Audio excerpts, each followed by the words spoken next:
do that later after everyone has a chance to look at them. Maybe we'll do them right after lunch. So everyone go ahead and read your minutes over when you have time.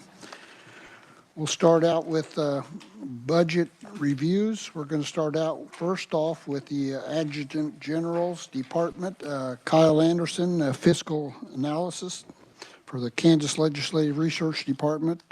Kyle, welcome committee.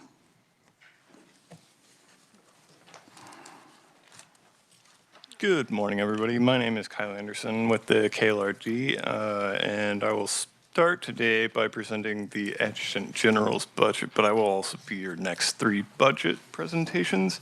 So to begin with, the Adjutant General's Department is in charge of overseeing the Army and Air National Guard for the state and responding to a large number of the state disasters for emergency management purposes, and that includes things like floods, tornadoes, and severe storms throughout the state.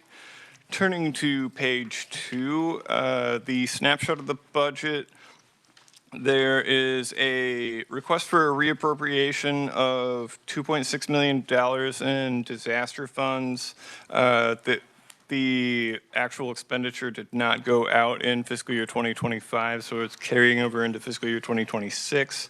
And in fiscal year 2027, there are two enhancement items related to disaster funding. That is the state and federal match amounts for disaster funds totaling $17.1 million.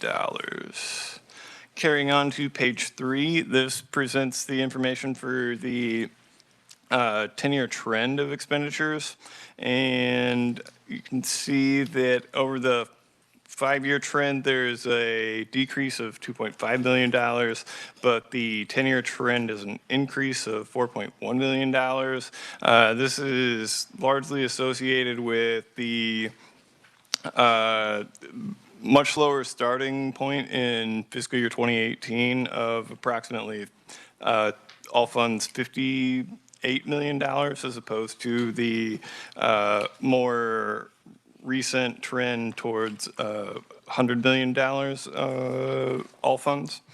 And moving on to page 4, the 10-year trend broken down by major purpose. You can see that the state operations and capital budget and state aid make up the predominant amount of the budget, and the operations amount varies based on emergency disasters and emergency response situations. So there's a substantial increase around 2020 and 2021 associated with the pandemic. Carrying on to page 5, this breaks down the budget based on the different classifications of spending, so you can see a little bit more detail on the individual areas of expenditures. I will note that the professional fees for contractual services is much higher than the approved number, and this is in part due to the way that the approved amount was actually requested, and the agency request is basically a reversion to the common trend of the fees for professional services versus other services on their contractual expenditures. And the split between those is the professional services are things like their legal counsel, accountant, that they may utilize for audits, professional consultants for various different assessments within the emergency disaster review, and also architects and engineers that they may contract with for any of their capital projects. Carrying on to page 6, these three tables break down the expenditures for the state aid, other assistance, and capital budget. Because of the use of the funds for disaster recovery, the state aid consumes a sizable portion of the agency budget for about 22.5%. And the state payments are broken up amongst the federal portion and the associated state match for that grant. And the other assistance is additional portions that go out for things like grants to non-governmental organizations that may provide some assistance for emergency management. And the capital budget is then about 21%, and that covers all of the different buildings, readiness centers, and warehouses and armories across the state for the National Guard, as well as the state Division of Emergency Management buildings. Carrying over to page 7, the individual FTE positions and expenditures are broken down by program. Moving on to page 8, the expenditures are then broken down based on the fund that they're coming from. And page 9, you have a breakdown of the general fees fund. And the general fees fund is just a miscellaneous revenues collection fund that receives monies from KDOT for the Communications on Wheels program, the State 911 Board for a 911 coordinator, and then any tax credits that are received for renovations of the armory and our armories for the National Guard, and an analyst for the Corporations Commission. Carrying on to page 10, this will start the analysis for the fiscal year 2026 request. As I mentioned on the budget snapshot on page 2, the request includes a reappropriation of $2.6 million in disaster funds, and the reason for this is that as the disaster funds for the various disaster events go through the approval process, after the state budget is approved, the federal government must also approve the actual expenditures, and the expenditures can go through an appeals process. So some of the expected expenditures may get appealed to increase the request that the eligible funding grant pays for, and those funds would then get delayed in their actual distribution. Breaking down the other changes from the adjustments, the request is broken, or the request changes are broken down based on the expenditure categories. The budget share for the agency left during the budgeting process, so the agency is still in the process of collecting all the data to get me more details of this information that aggregates into the adjustments that the agency is actually requesting from the approved amount. But in terms of the overall changes to the categories, the first change is in contractual services for a total of $15.1 million, with an included reduction of $173,998 from the state general fund. And these are primarily increases for cellular and communication technologies. This includes the cellular technologies that the different pieces of the agency use, as well as the encrypted radio systems that they utilize. Again, the professional services, which was things like accountants, legal counsel, and the architects and engineers that they use for capital projects. In the moving on to page 11, item number 4 for capital improvements is a $9.5 million increase, including $114,876 from the state general fund. And these adjustments are largely for the inclusion of Nickel Hall repairs. The Nickel Hall facility in Salina has shifted off its foundation, and they are working on readdressing that to fix the facility for its continued use, and also includes the addition of a new energy resiliency program that the agency has begun. And this is in coordination with an energy management grant from the National Guard Bureau. Item number 5 is an increase of $533,311 in salaries and wages, including an increase of $1.7 million in SGF funding. The large swing in SGF funding is in part due to some of the emergency management funding for salaries and wages no longer being supported by the underlying federal grants. So some of the money that they utilize in grants is being shifted to utilize in more direct disaster management purposes in accordance with the new requirements for those grants, and the agency is diverting SGF funding to compensate for those salaries and wages that are no longer supported by the grants. Item number 6 is an increase of $378,950 for capital outlay, including a decrease of $509,588 in state general funds. And this is primarily associated with purchases for office hardware and furniture for outfitting of facilities, and the decrease in state general fund monies.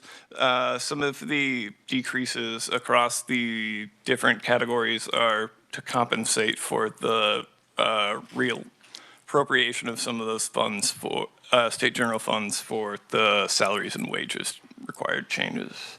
Item number 7 is a decrease of $1.6 million for commodities, including a decrease of $848,440 of state general fund. And this decrease is associated with reduced expenditures for materials parts for the buildings and grounds, and it is partially offset by increases for stationary office supplies and gasoline purchases. Notably, some of the materials parts expenditures in this decrease may be encapsulated in the associated purchases within capital improvements for the rehabilitation and restoration related projects, depending on how they get classified. Item number 8 is aid to locals for a decrease of $18.5 million, including $3.4 million of state general funds funding, and this is largely associated with a reduction in federal expenditures for emergency management associated grants. And item number 9 of all other adjustments is an increase of $72,117, including a decrease of $307,883 SGF and a reduction of 0.47 FTE positions.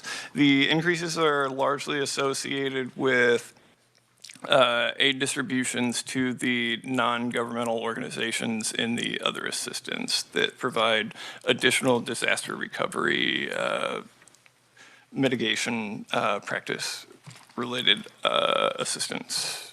Any questions for fiscal year 2026? I think we'll just wait and do 27 and do them all the questions at once. Carrying on to page 12 for fiscal year 2027. The enhancement request, as was noted on the budget snapshot on page 2, is a $17.1 million request for disaster funds And this is associated with an increased number of payments for disasters that they're anticipating being approved for fiscal year 2027.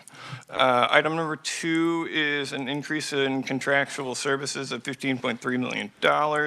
As was seen in fiscal year 2026, since the base budget is still the fiscal year 2026 approved number, many of the changes that were made in 2026 carry over through as their base budget request into fiscal year 2027. So a lot of the adjustments will be very closely reflected to their 2026 numbers. And as with 2026, the predominant effect of the contractual services is in cellular and communication protocols and professional services. Item number 3 is an increase of $871,692 for salaries and wages. With the $1.5 million SGF increase associated with the changing of how things are being funded. The additional roughly $200,000 increase in salaries and wages from fiscal year 2026 is predominantly associated with the increases for benefits payments from fiscal year 2026 to fiscal year 2027 comparisons. Item number 4 is an increase of $380,200 in other assistance, including $200 SGF. And these are funds that again go to non-governmental organizations for help with disaster recovery and disaster mitigation efforts. Item number 5 is an increase of $378,950 in capital outlays, including a reduction of $9,588 SGF. And this, again, is predominantly associated with the furniture and hardware and computer hardware expenditure changes. Item number 6 is a decrease of $1.6 million for commodities, including $848,436 in SGF. And again, this was largely associated with the grounds, materials, and offset by gasoline and office supply purchases. Item number 7 is a decrease in $2 million for capital improvements. And this is associated with a change in the expected projects in their 5-year capital improvements plan for fiscal year 2027. Originally, the request was anticipated to include some additional funding for the completion of the Forbes Field ERSIP project, but that is now anticipated to complete in fiscal year 2026 and no longer carry over into fiscal year 2027 for some of those expenditures to reduce. Item number 8 for aid to locals is a decrease of $25 million, including $2.3 million SGF. And as with 2026, this is associated with a anticipated reduction in FEMA and other disaster-related grant programs being trimmed down in grants to the states. And lastly, item number 9 for all the adjustments is an increase of $118,119 SGF and a decrease of 0.47 FTE positions. And as with 26, the decrease in FTE positions is associated with realignment in FTE positions across their programs to more efficiently utilize their FTE numbers. Any questions for fiscal year 27? Questions, Vice Chair Waymaster? Thank you, Mr. Chairman. So I believe this would be in fiscal year 2027. But in the appeals item that they had when they met with the Director of Budget, they had indicated that they would need additional state resources for the World Cup. But they say in their statement, is it extremely difficult to accurately estimate the state resources required to support local jurisdictions across Kansas. And I'm wondering if the agency has reached out to KC 2026, because we have allocated north of $28 million to KC 2026, and then maybe they could do that because it's supposed to be for law enforcement, safety, security, transportation, communication, and that fits with all the items that they're mentioning here that they would need additional state resources for the World Cup in the Kansas City area. Mr. Chairman, I am unaware of whether or not they have spoken with KC 2026, but I will certainly reach out to the agency and get back to you with information about that. All right, thank you. Thank you, Mr. Chairman. Senator Petty. Thank you, Mr. Chairman. A couple of questions. On page 5, under the contractual services, under the repair and services, I was just curious, could you expand on, there's such a big change from the actual, like the actual of 24, then the actual of 25, and then we go to the approved of 26, and then the agency request from that 6 million to, I guess this is $1 million, to 19 million. And I'm looking on page 5, I'm looking under repair and services, under contractual services. Mr. Chairman, so I know that in fiscal year 2025, there was a sizable increase because of the state defense building being converted to the Division of Emergency Management offices and the construction of the Hayes Armory beginning. In terms of why the 26 approved number is substantially lower.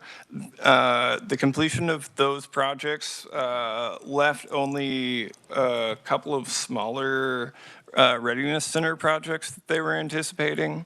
That has been expanded with the addition of the Nickel Hall repairs and So the Nickel Hall repairs is making up that 13 million? It is approximately $3.5 million. The Forbes project also increased a couple $1 million. And there is, let's see here. The remainder of the $10 million off of the information that I currently have, I am unsure about, but I will get back with the agency and check with them.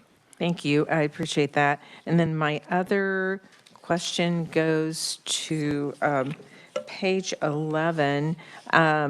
Under, you mentioned that under number 5, salary and wages, you said federal grants no longer funding. Are there new requirements for these grants, or these grants are no longer available? Which is it? Mr. Chairman, so the regulations for some of the grants changed. For example, one of the FEMA grants that the agency receives, the working period for the performance of the grant was originally from August 1st of 2024 to September 30th of 2027, and that in the new regulations was trimmed to August 1st, 25 through September 30th, 2026. So the original in-year and out-year of the grant were trimmed, so all of the performance expenditures that they had anticipated being covered by that grant are no longer going to be eligible for reimbursement under the federal side of the expenditure. And then on into 26, under the aid to locals, Is that due to federal decreases as well? Yes. 25 million?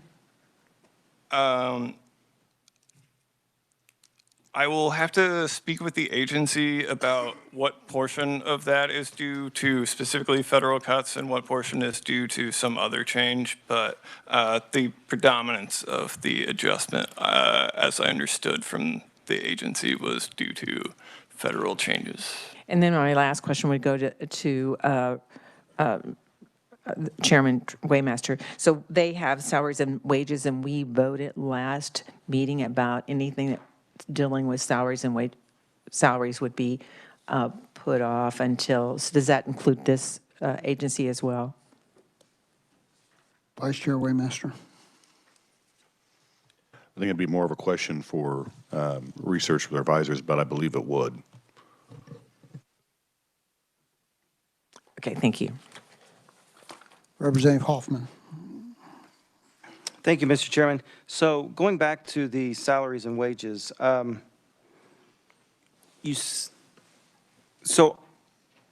are is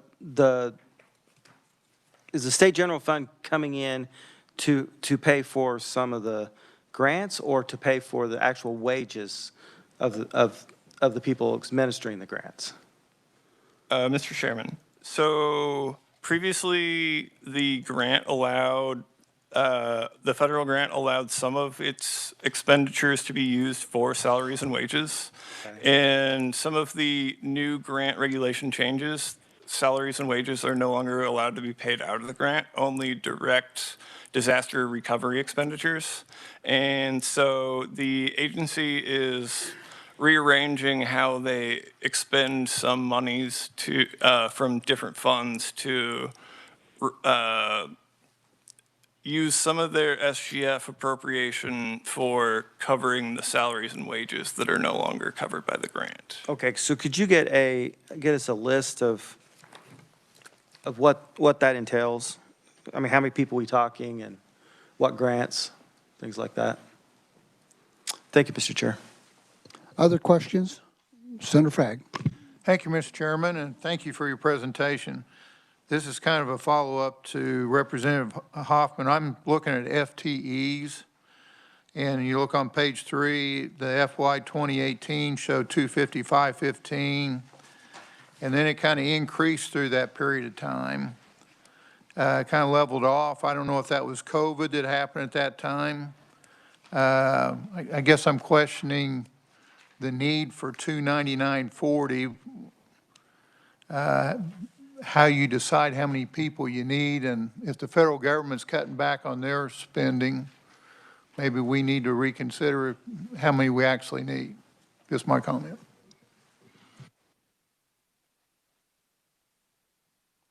You have any comment, Kyle? I can speak with the agency about their needs, but I don't know off the top of my head what their opinions on the numbers of FTEs are. Senator Francisco. Thank you, Mr. Chair.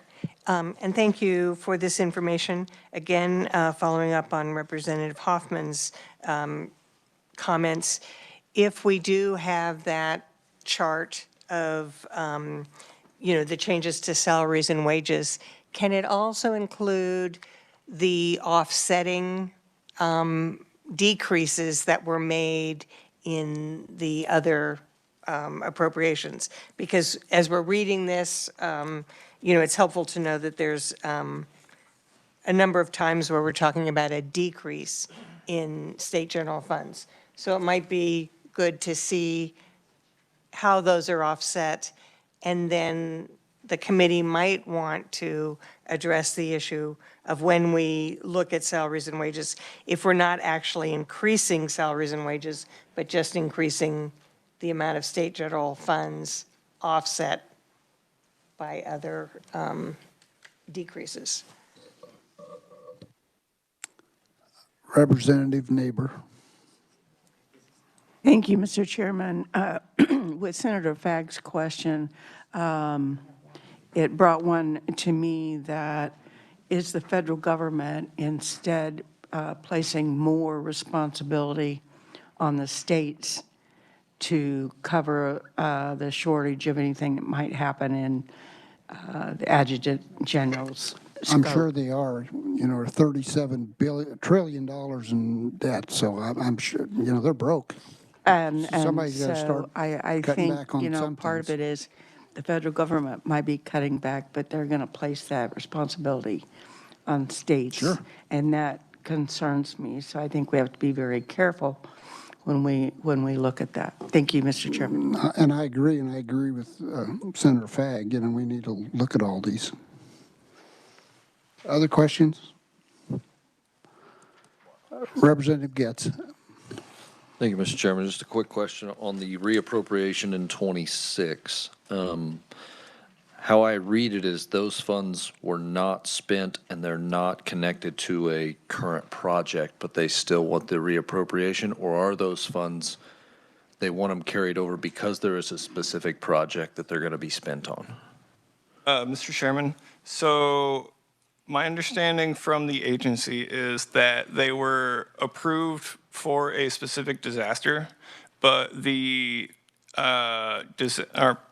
eligible funds were then appealed, so the expenditure is delayed until the appeal is finished before they can actually disperse.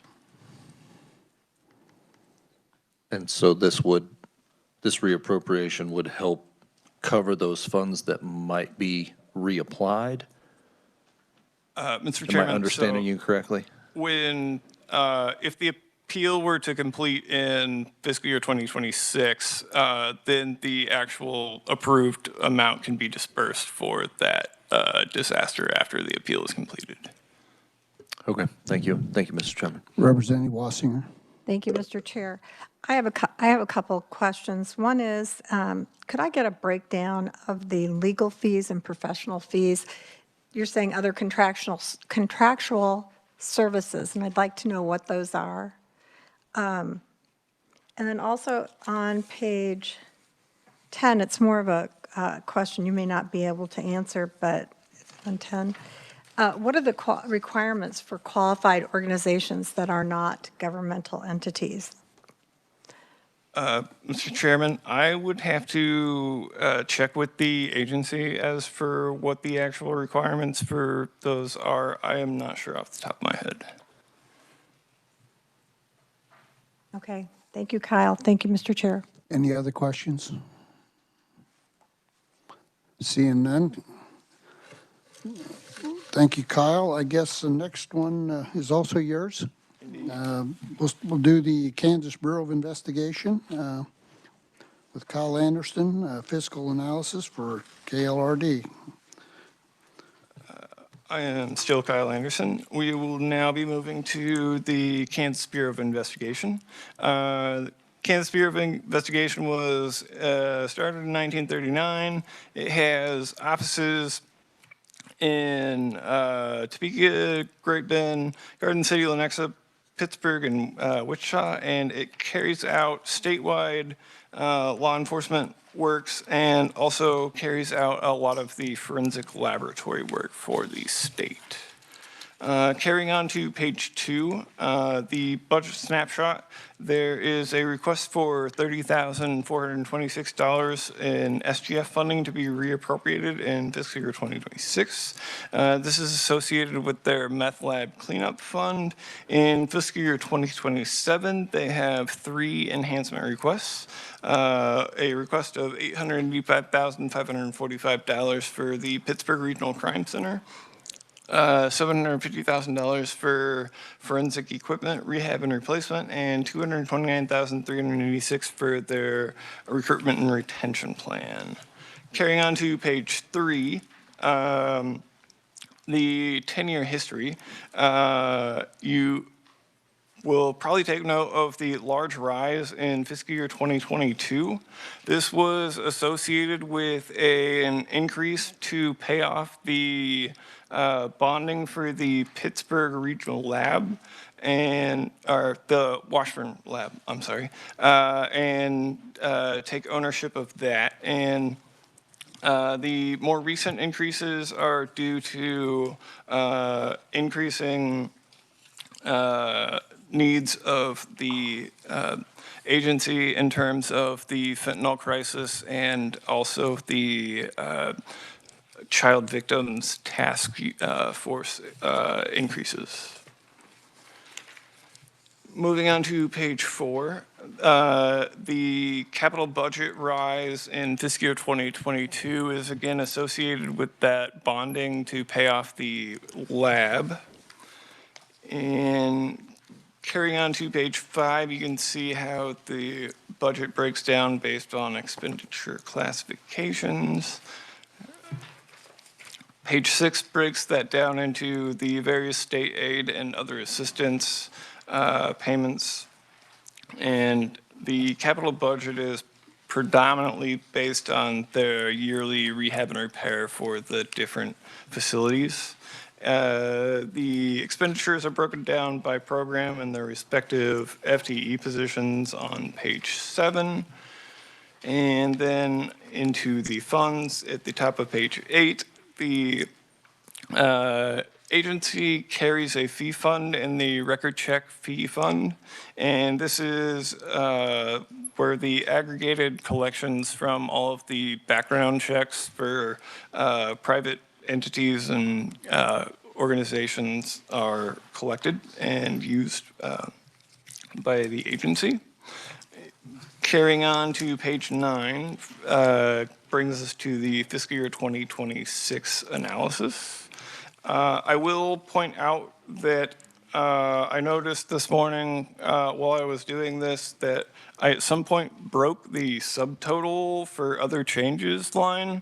That line should read 1,447,440 and then 911,543 for a total of $2,358,983. So the actual summations that you read are only roughly the bottom half of the table for some reason. Anyway, the request includes the $30,426 for reappropriation of the meth lab cleanup fund. The meth lab cleanup fund gets appropriated roughly $50,000 a year. The number of meth labs that the agency actually finds in a given year varies drastically, and the extent of cleanup for those different labs may vary drastically. So in some years there are less than $50,000 in expenditures for cleanups, and some years there are much more than $50,000 for cleanups. The years where there are less than $50,000, the money gets kicked forward into the account for the years that to cover years that the expenditures are more than the natural $50,000 appropriation. Carrying on to page 10, the first item for all of the other changes is $1.2 million increase for professional and scientific equipment, including $840,530 of SGF. And this is primarily for the replacement of various instruments at the forensic lab. They are looking to purchase 2 gas chromatograph mass spectrometer instruments for $231,000 each in the chemistry department, a gas chromatograph flame ionization detector instrument for $200,000 in toxicology, and a comparison microscope for $101,000 in the firearms department. Item number 4 is a request for $1 million from the record check fee fund for passenger vehicles. And the agency's policy for replacement of vehicles is to replace vehicles at roughly 150,000 miles. And so they're looking to replace a number of vehicles that are at or near that level. Item number 5 is general services, contractual services, increase of $717,793, including $415,636 SGF. And this is primarily for completion of a renovation of a Great Bend facility, and they are working on phase 3 of that renovation for the chemistry and Latin prints group. Item number 6 is the ks.gov firewall replacement, and the agency is seeking an increase of $361,450, including a decrease of $135,000 SGF for replacement of 2 components from the vendor F5 for hardware items within the firewall system. Item number 7 is contractual services for KCJIS and the IT department, and that is an increase of $282,124, including a decrease of $169,882 SGF funding, and this is primarily associated with the agency's move to Microsoft 365 for their office software. Item number 8 is contractual services of the investigations branch. This is an increase of $188,877, primarily attributable to costs for bringing on new agents this year. Item number 9 is the information services contractual services increase of $176,379, and these are for training people on the new National Criminal History Improvement Program. And item number 10 is the scientific and professional supplies decrease of $96,726, including a decrease of $99,985 in SGF funding. And this is primarily attributable to being able to use some leftover supplies from prior years, especially within the biology group. Item number 11 is a decrease of $1.4 million in salaries and wages, including $1.2 million in SGF funding. And this is associated with a decrease in a number of areas, and also in part due to the methodology of the agency's budgeting request system. Item number 12 for all other adjustments is a decrease of $66,969 with a corresponding increase of $188,595 SGF. And this is predominantly for cell phone service contracts and recruitment consulting. Any questions for fiscal year 26? Well, I think we'll wait till we get it in 27s. Carrying on to fiscal year 27 then, the first 3 items will be the enhancements that were mentioned on the snapshot in page 2. Item number 1 is the Pittsburgh Regional Crime Center and lab operating expenses of $885,545. And this is for construction of the Pittsburgh Regional Crime Center and the associated operating expenditures after its completion in fiscal year 2027. Item number 2 is forensic equipment rehab and replacement for $750,000. And the agency is requesting that it implement a regular annual replacement process for the lab instruments at the forensics facility. And the first series of replacements under that funding scheme would be for a liquid chromatograph ultraviolet mass spec, a comparison microscope, a virtual comparison microscope, and a micro Fourier transfer infrared spectroscope. And an additional item is the replacement of the crime scene truck for the forensics team. Item number 3 is the request for $229,386 SGF for the year's recruitment retention plan increase. And under the implementation of the agency's career progression plan, the out-year increase must be requested from the legislature each year. So this is the corresponding requested increase for 19 forensic scientists and 36 special agents.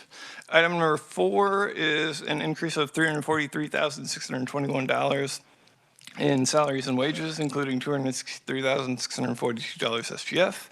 And this is predominantly increased with the cost indice increase for health insurance contributions. Item number 5 is the contractual services for KCGIS and IT, and this is an increase of $297,164, including a decrease of $159,072 in SGF. And as with 26, this is primarily associated with the contractual move to Microsoft 365 for their office services. Item number 6 is the investigations brand contractual services, an increase of $175,951 SGF.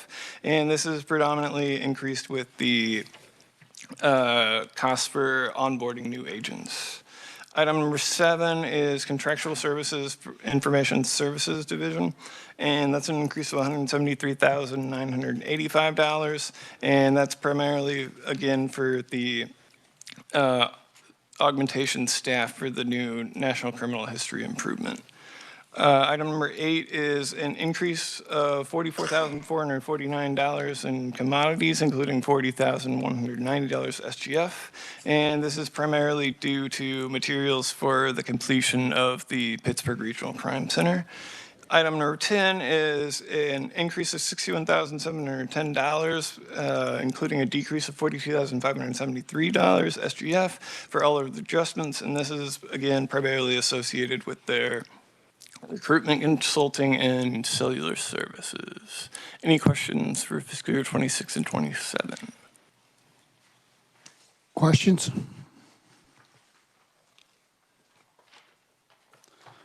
Senator Clinton. Thank you, Mr. Chair. And I was looking at the movement from 2024 to 2026. I was just curious if there was a decision made on salaries and wages to go, we've grown from 30 million to, I think, 44 million suggested in 2027.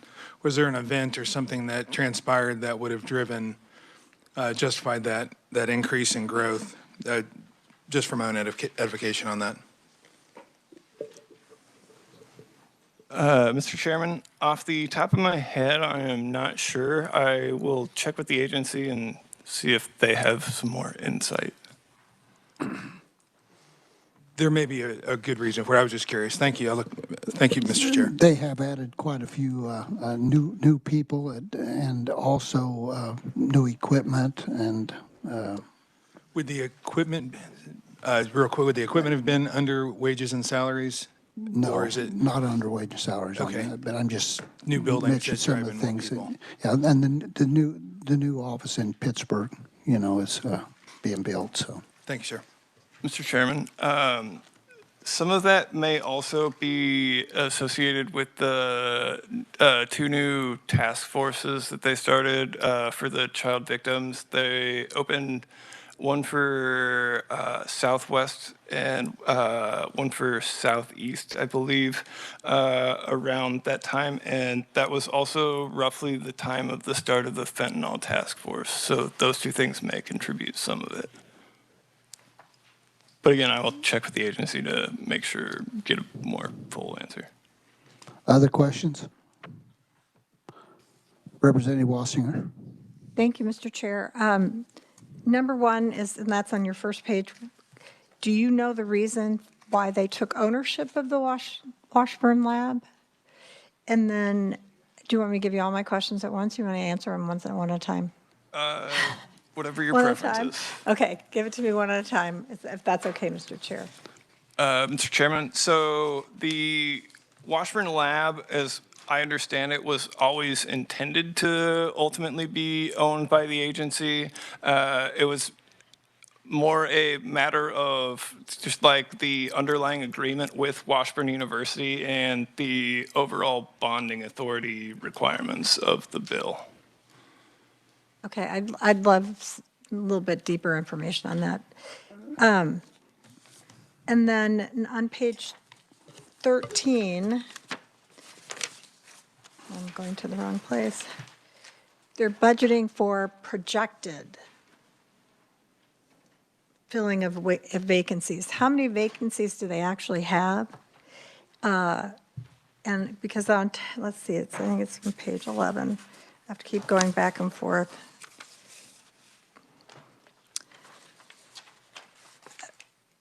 There's unanticipated delays in hiring due to individuals not passing the background checks. And so I'd like to know what numbers those are, and if they understand why, the reasoning behind all these individuals not passing the background check, and are we budgeting for them? They're trying to budget for them when they don't even have them. So I'd like a little bit more information on that as well, please. I will check with the agency. All right, thank you, Kyle. Thank you, Mr. Chair. Representative Wassinger, also, that bonding was done through Washburn because it was a better funding. And so, any other questions? Seeing none, thank you, Kyle. Next, we'll have the State Fire Marshal. I also have Kyle Anderson, the fiscal analysis from KLRD. Go ahead, Kyle. Mr. Chairman. I am Kyle Anderson. We are now going to move on to talking about the State Fire Marshal. And the State Fire Marshal's office is tasked with education and prevention of fire and explosive safety hazards. Agency is broken into 5 divisions: administration, investigation, fire prevention, industrial safety, emergency response, and the investigation carries out the post-incident inspections. Fire prevention does inspections of buildings and things like that to ensure compliance with the code, and industrial safety does inspections of boilers and elevators, things of that nature across the state. Carrying on to page 2, the agency's request includes 4 supplemental enhancements for fiscal year 2026. First item is investigations pay plan increase for $294,254, and the agency is intending to implement the equivalent of the Highway Patrol's career progression plan for retaining the special agents better. And item number 2 is emergency response assessment of $150,000. This is a request to conduct a threat assessment to better utilize the search and rescue program around the state.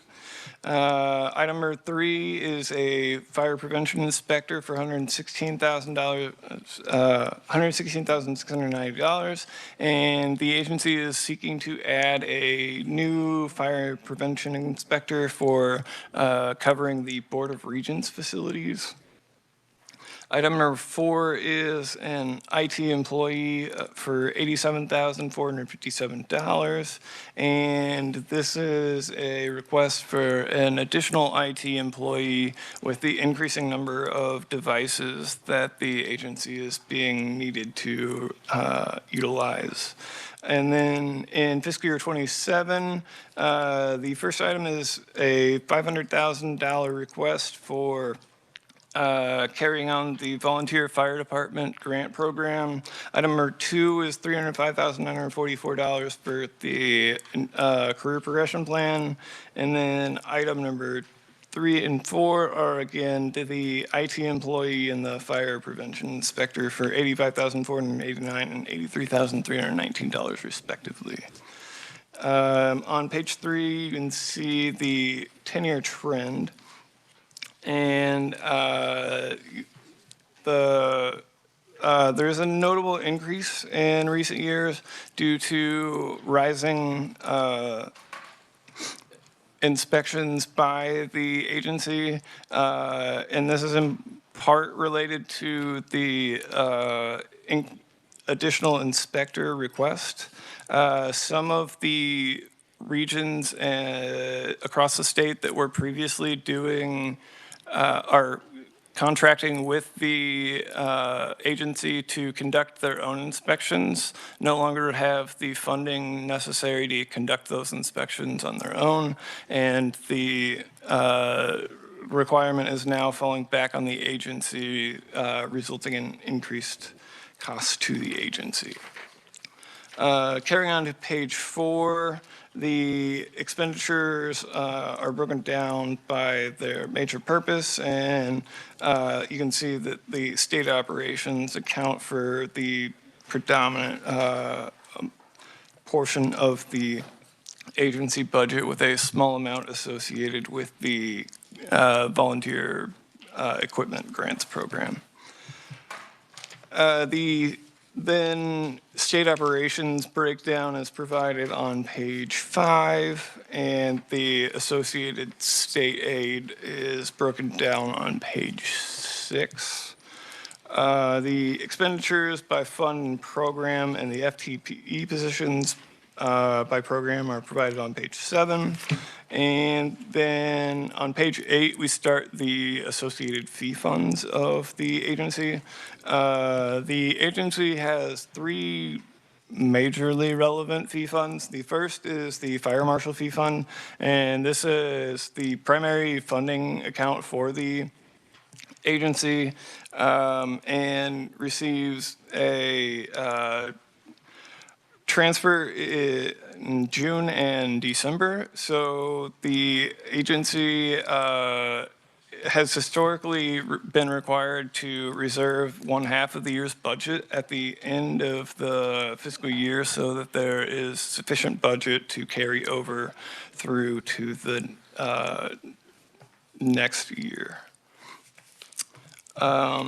Page 9 provides information about the boiler inspection fee fund, and this is the primary funding repository for the boiler inspection program, and is where the revenues for inspections and boiler certifications get deposited.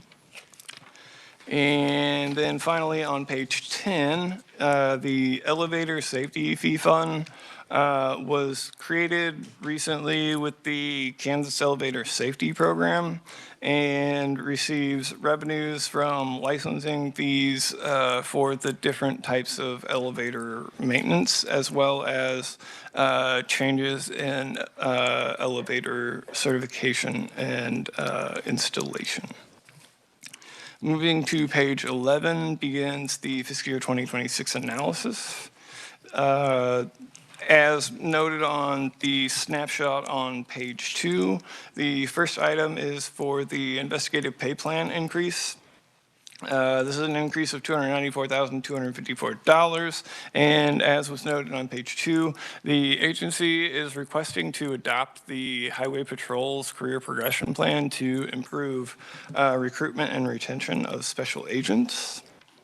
Item number 3 is the emergency response assessment increase of $150,000, and the agency is seeking to contract with iParametrics LLC to undergo an assessment for the needs of emergency response to better utilize the search and rescue program.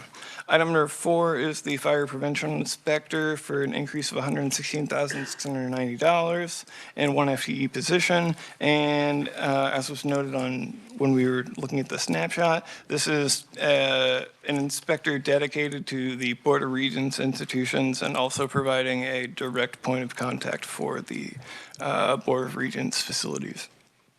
Item number 5 is a request for the additional IT employee for an increase of $87,457 in 1 FTE position.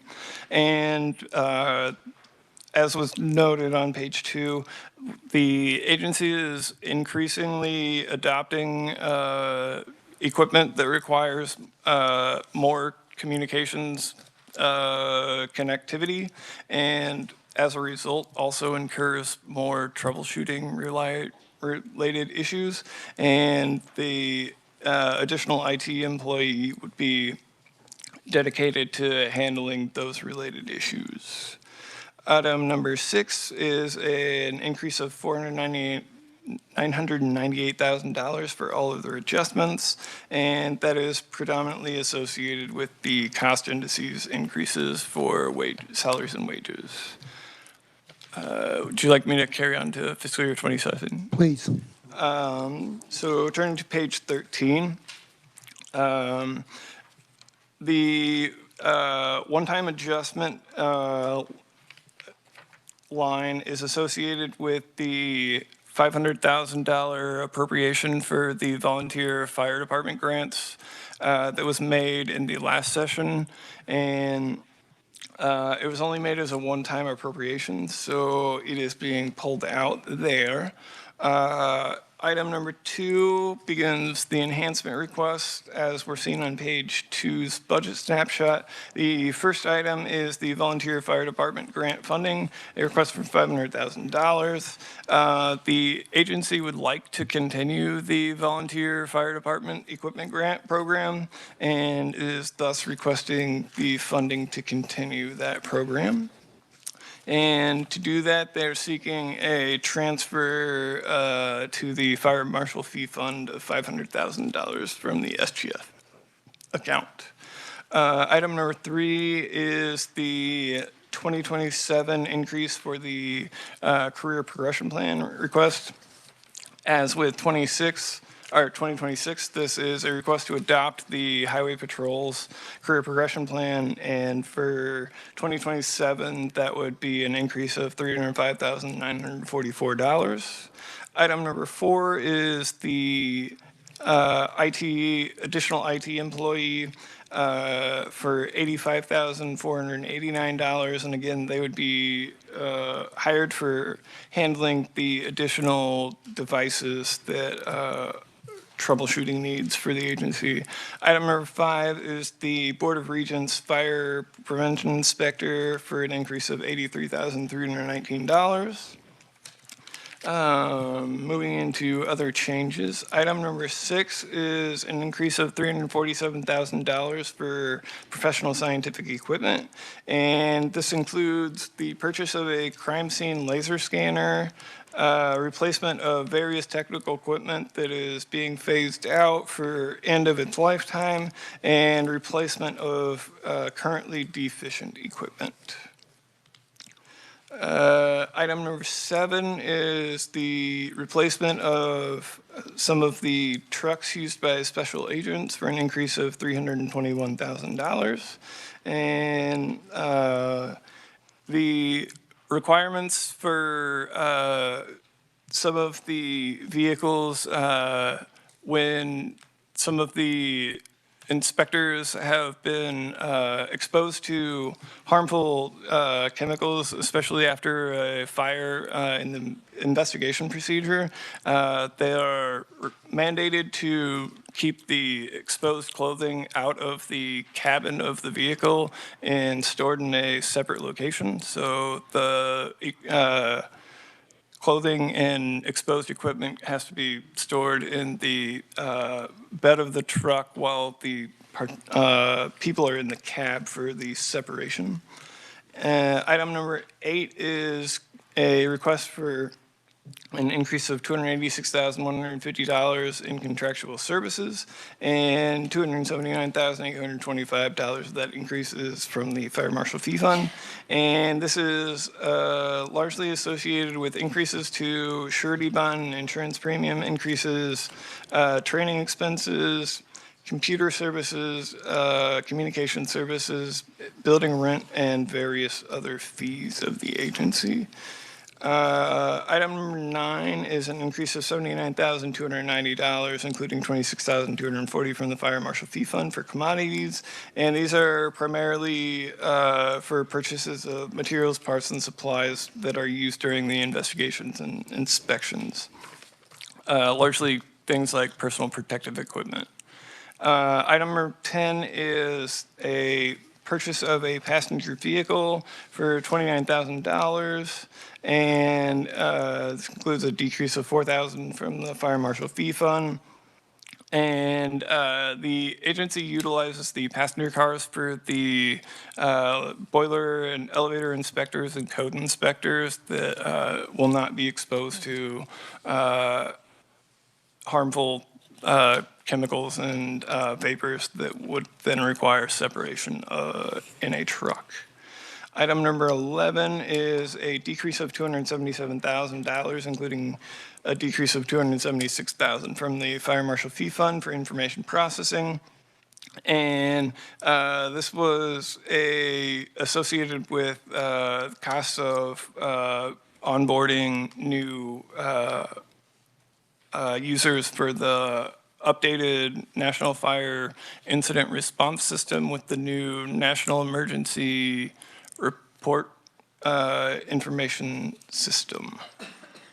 Item number 12 is an increase of $35,942, including a decrease of $100,523 for all other adjustments. And that is primarily associated with the cost indices increases and partially offset by non-office furniture purchases. Any questions for 26 and 27? Thank you, Kyle. Questions? Representative Neighbor? Thank you, Mr. Chairman.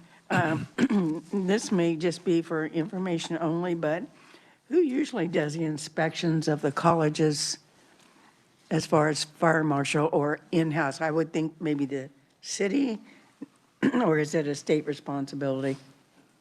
Mr. Chairman, my understanding was that previously the Board of Regents had contracted with the agency similar to some of the municipalities to do their own inspections, but they were ending that procedure.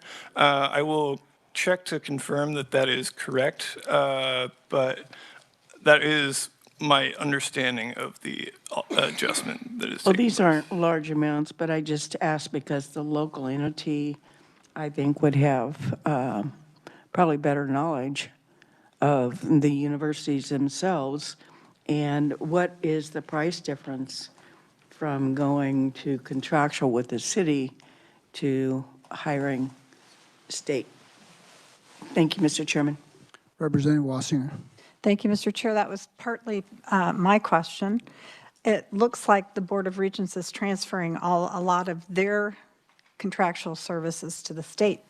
And that keeps showing up in a lot of these budgets. So I would like a little bit more information, as would my fellow representative. And how close are you aware that they work with the Adjutant General's office? Are there any duplication of services and duplicate employees on different disasters, et cetera? I'm not sure I'm able to find the parallel, but if I could get that. Mr. Chairman, off the top of my head, I do not know whether there are duplication of services, coverage, things of that nature, but I can check with the two agencies and see if we can figure out where there may be overlaps. Okay, well, I know that the state fire marshal is here, so I think he will probably get that information. Also, on that volunteer fire department, is there a need-based funding requirement for the replacement of fire equipment by the volunteer firefighters? You don't have to answer that. I know you don't know. And there's another question, but I'll save that for the fire marshal and give him trouble later. Thank you, Kyle. Thank you, Mr. Chair. Other questions? Representative Hoffman?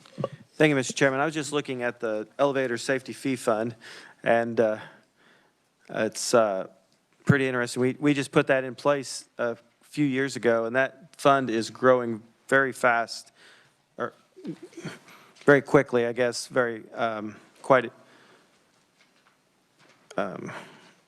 increasing very fast. Sorry, I was trying to. Can we look at, I don't know if the agency could do this, but if they could look at maybe the next 3 or 4 years after 27, at what they project that fee fund might be at if they continued at the pace they're at. And also, are the are the fees in statute, or do they have the ability to not assess a fee, like give a vacation of a fee for a year or two? Mr. Chairman, off of the top of my head, I do not remember if that particular fee is in one of the KARs or actual statute. So I have to check to make sure. But I believe that if it were from the KARs, most of the KAR entries allow them to electively not charge a fee. So I believe in that situation, it would potentially be possible. Yeah. Yeah, I think so too, but I'm not sure which it is. So if you could find out and then also maybe give us maybe, 28 through 30 or something like that of what they're kind of think that's going to be. Because, I mean, that's grown fast in just 3-4 years. So appreciate it. Thank you, Mr. Chairman. And staff can get that also. Senator Fagg. Thank you, Mr. Chairman. Kyle, thank you for your presentation. This is kind of a follow-up to Representative Neighbor and Representative Wassinger. I'd find it interesting what other state agencies, the consistency of how we do this, because there's a lot of other state agencies got a lot of buildings. So I'd find it interesting how we do all that. Thank you. Representative Anderson. Thank you, Mr. Chairman. Looking on page 2, FY 2026, the fire prevention inspector is at 116,000, and then you go to FY 27, and the fire prevention inspector is 83,000. Is that $30,000 difference training, or why is it higher in the first year? So when I spoke to the agency about this, my understanding that it was associated with training and onboarding extra expenses, but I can reach out to the agency to clarify and make sure that there isn't something else included in that. Any other questions? Seeing none, we'll move on to the Kansas Highway Patrol. Kyle Anderson, fiscal analysis, KLRD. Go ahead, Kyle. You are almost done with me. I am still Kyle, and now we are going to move to Kansas Highway Patrol. So the Kansas Highway Patrol is tasked with safety on streets, especially highways, and enforcement of various different commercial vehicle activities. And they also assist some with like item cleanup on the highways. So we'll discuss that associated program because they're expanding that slightly too. But moving on to page 2, the budget snapshot.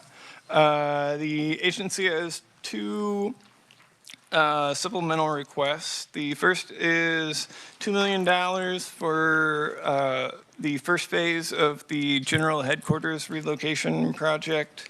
And the second item is $234,990 for purchase of new IT hardware from the F5 vendor that was also the provider for KPI a couple budgets ago. Moving into the 6 items for fiscal year 2027. The first item is for the replacement of the South Alina scale house for $4.7 million.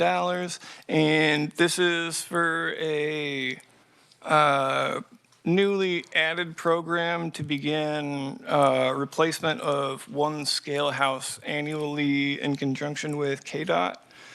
Item number 2 is relocation of troops CNS for $28.8 million.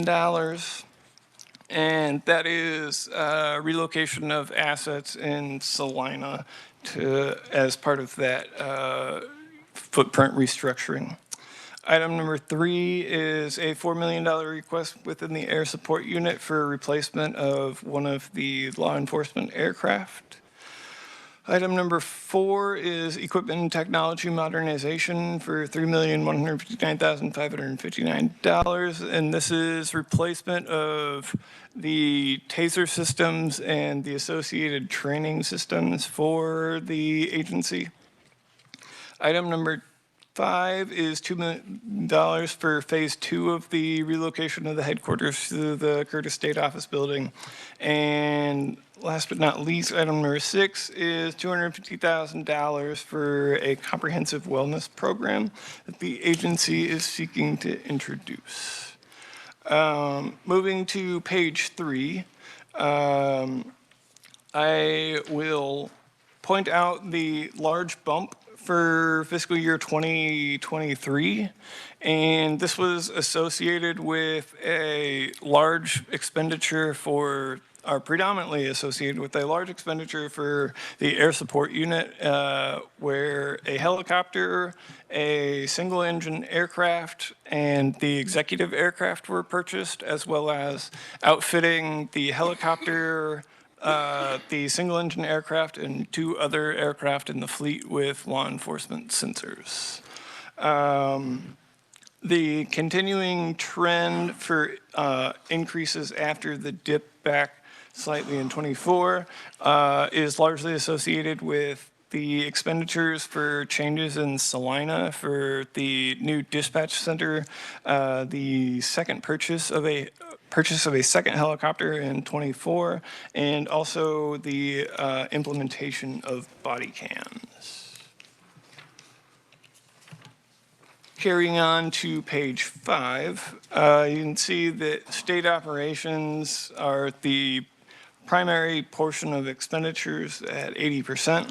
And I will note that due to the scaling of the axis, all of the lines for state aid or other assistance and capital budget look fairly small. That is associated with the fact that they're around about $1 million as opposed to the $140 million scale of the state operations.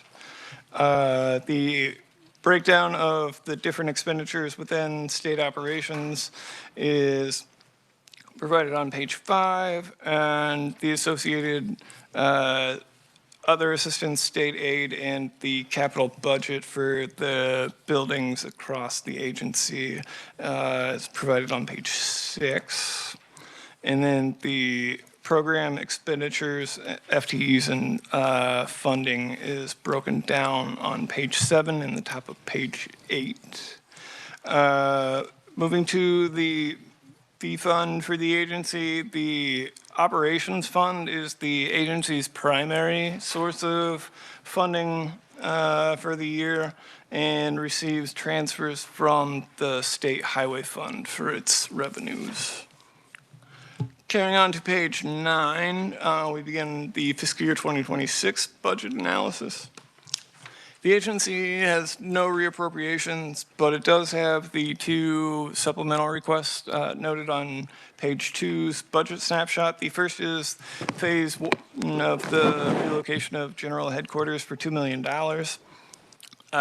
And this is to work out the design and initial construction for the transition at the Curtis State Office Building. The agency anticipates the total transition between phase 1 and phase 2 to be $4 million.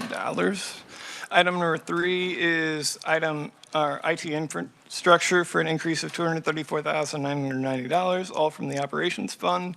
And this is for replacement of 22 computers in the Troop M dispatch and 2 devices from the F5 vendor for replacement of a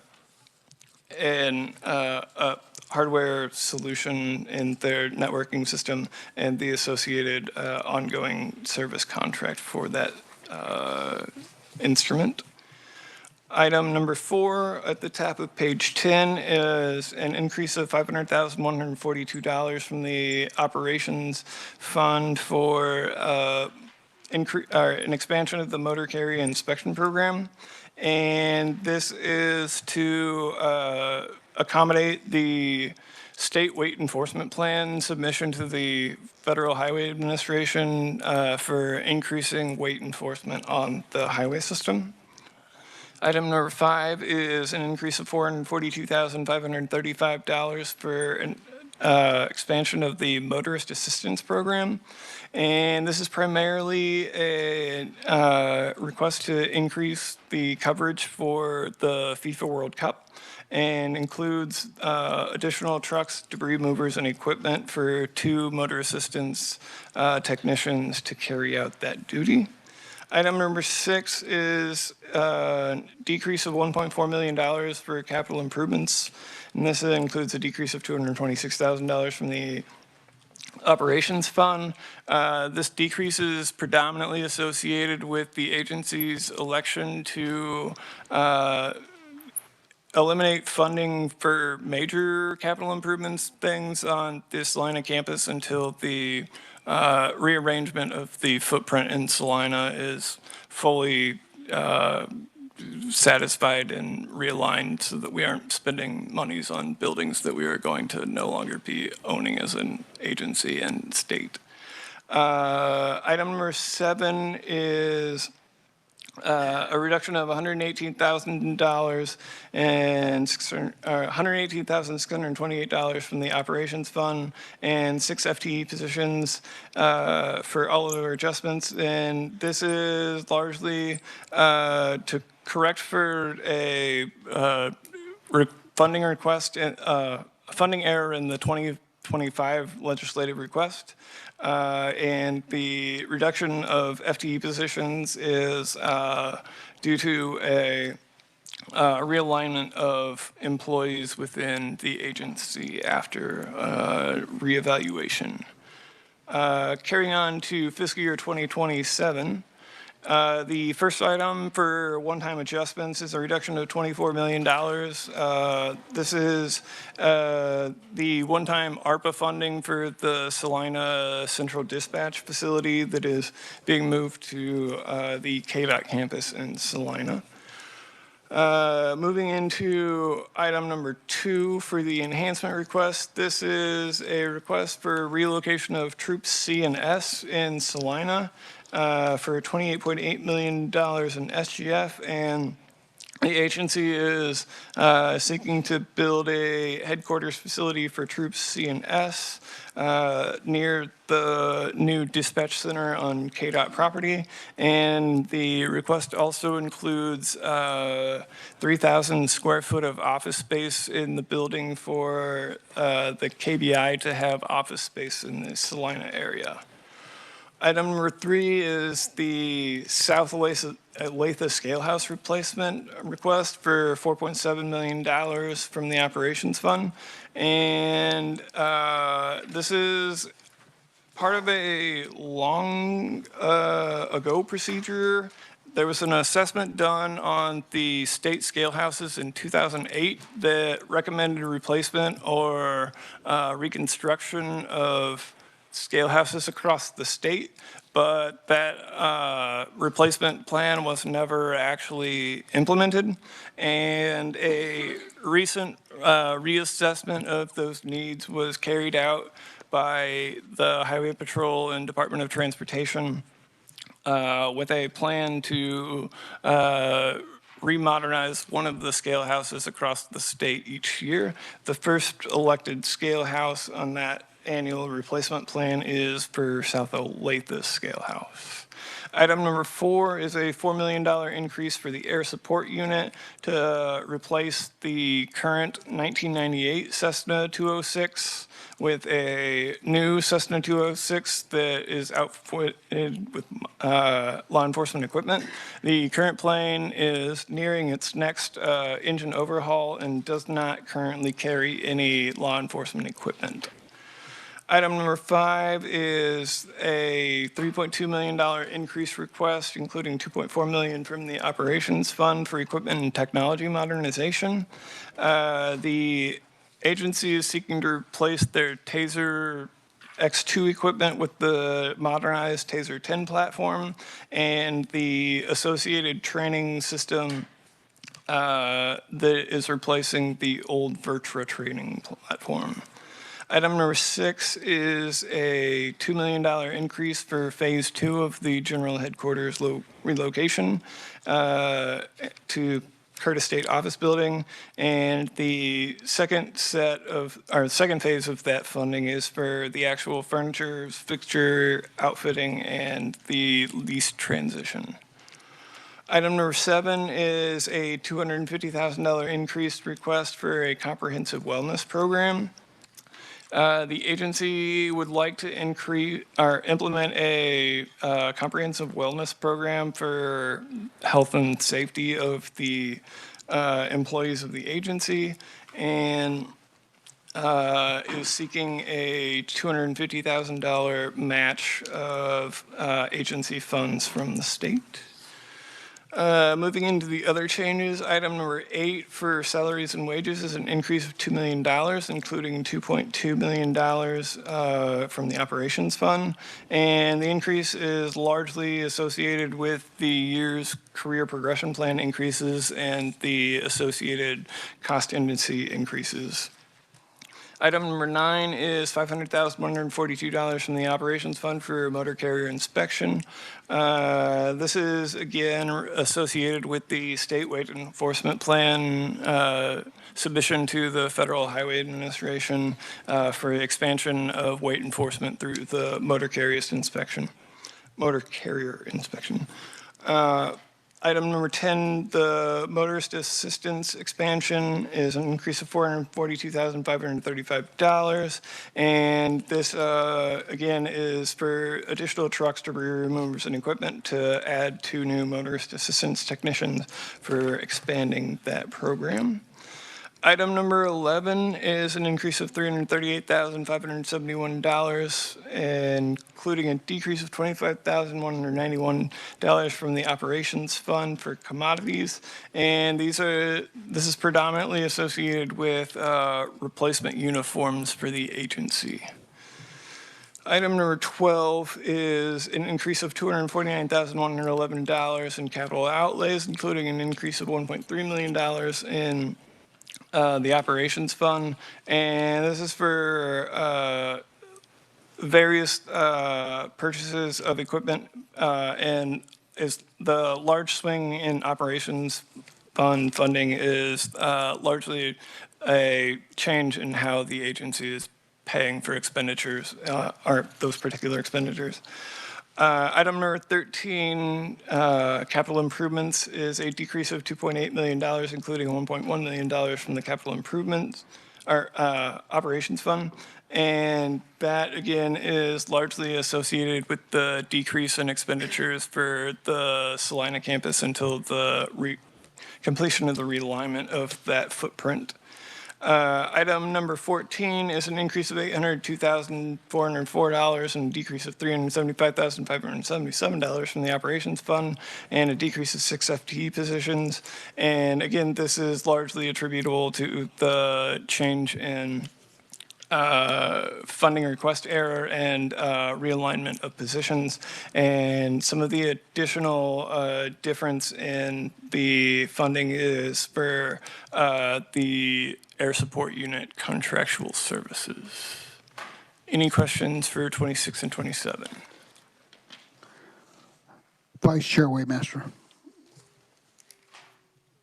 All right, thank you, Mr. Chairman. So first, I believe at the first meeting that we had, I had asked for this information in regards to all the movement that is happening right now with the reopening of the docking building and agencies and departments moving around, because now we have a request of $2 million in 26 and $2 million in 27 for rehab work and moving of them from their current office to the Curtis building.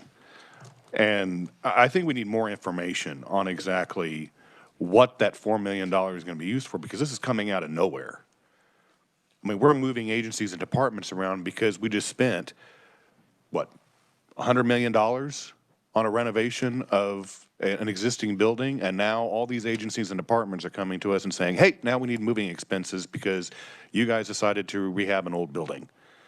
I think we need to have more detailed information from all agencies and departments that are moving around within the footprint of the Capitol complex, and not just having them coming here and asking for additional funds to complete those moves. The next question I have, again, going back to, I believe it was the Adjutant General's office that was asking for money for the World Cup. Here we have it with the Kansas Highway Patrol saying that they need to have this motorist assistance. Again, I would ask the agency to contact ks.gov because we have provided, like I said, over $28 million in funding. And so I think that needs to come out of there and not be an additional request. Then moving on to 2027.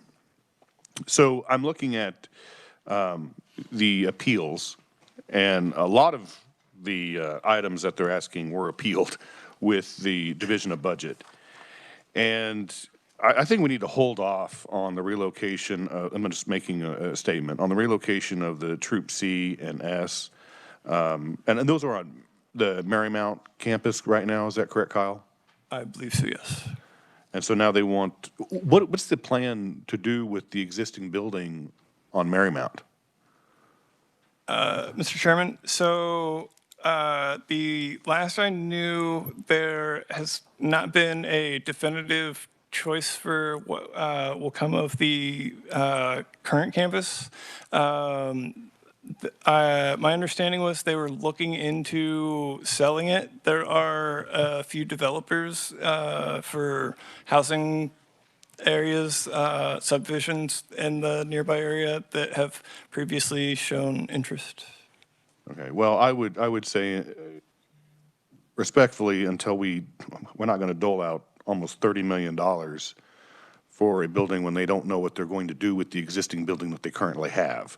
I think we need a more detailed plan. Plus, in the appeal, it says that the agency has received feedback from a U.S. Senator and U.S. Representative who've expressed interest in and support for this line of campus reconfiguration, including the integration of Troop C and S with the dispatch center. Their support is consistent with broader efforts to position the campus as a potential site for a federal law enforcement training center. I think we should wait and see if they can provide federal money for the federal law enforcement training center before we decide to move these Troop C and S out of the existing building that they don't know how or have any plans of what they're going to do with.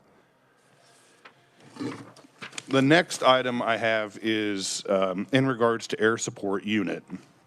How much would it cost to overhaul the current engine in that plane Mr. instead Chairman, of buying a new one?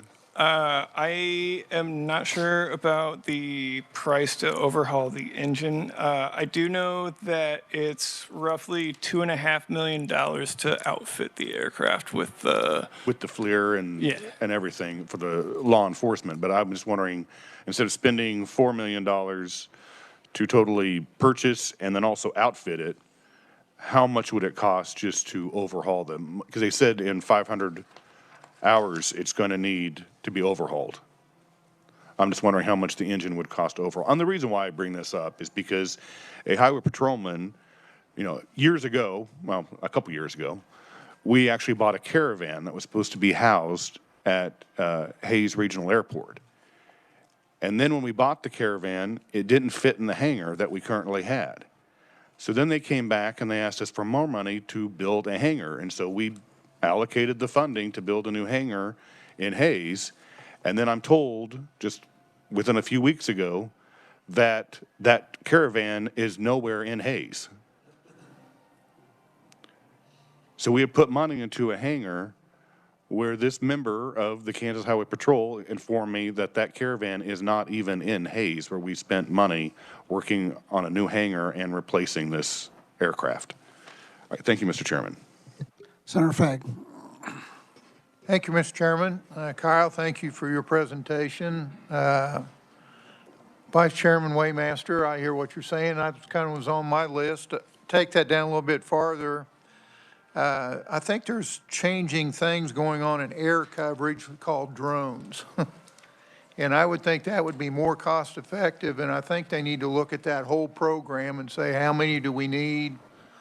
You know, the performance of these things, how often do they get used? What are we using them for? Because we spend a lot of money on that. So that was one area.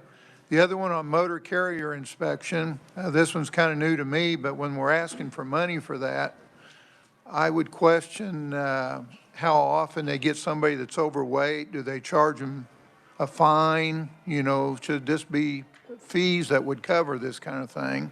Because we're putting money into something that, trying to understand what we're going to get out of that and who should be paying for that. So that's the other area that I'd kind of question in, is how many of those kind of things have we charged fines on, and what kind of revenue do we get off this? Thank you. Kyle, Chairman, you- I will check with the agency and see what kind of revenues they get from overweight carriers. Senator Clinton. Thank you, Mr. Chair. So my theme seems to be the same, but and we don't have to solve it today, but I'd be curious. Again, we've seen such a dramatic increase in wage. There may be another adjustment that's happened, but a 14 million increase when FTEs have dropped in the last 18 months seems to be significant, and I'm sure there might be a good reason for that, so you may just want to educate me offline. Mr. Chairman, off the top of my head, I'm not sure, but I will check and get back to you about the various increases there. Thank you, Mr. Chair. Representative Wassinger. Thank you, Mr. Chair. I have a favor task of KLRD. When they get this information about, we're in phase 1, we're in phase 2, we're in phase 3, can that be included? How many phases do they think they are going to have? KHP has, I think they're on phase, I don't know what phase they're on, but a KBI is on phase 3. So how many phases are going through? We're still putting money in, and why do we have all of these phases? We don't even know how many you have. So that would be interesting to see where are they going and what they think the final cost will be. And I think that's, and the other thing I would request is is an explanation of what all the different troop letters are for and what they're doing. But that's both things that you can answer later, but thank you. Also, are they charging KBI for the office space in Salina? Mr. Chairman, they will be charging KBI for the office space. And with respect to the phases question, the Curtis transition, they anticipate being 2 phases. First phase in 2026 and the second in 2027. And with respect to the KBI multi-phase project in Great Bend, that is phase 3 of 4.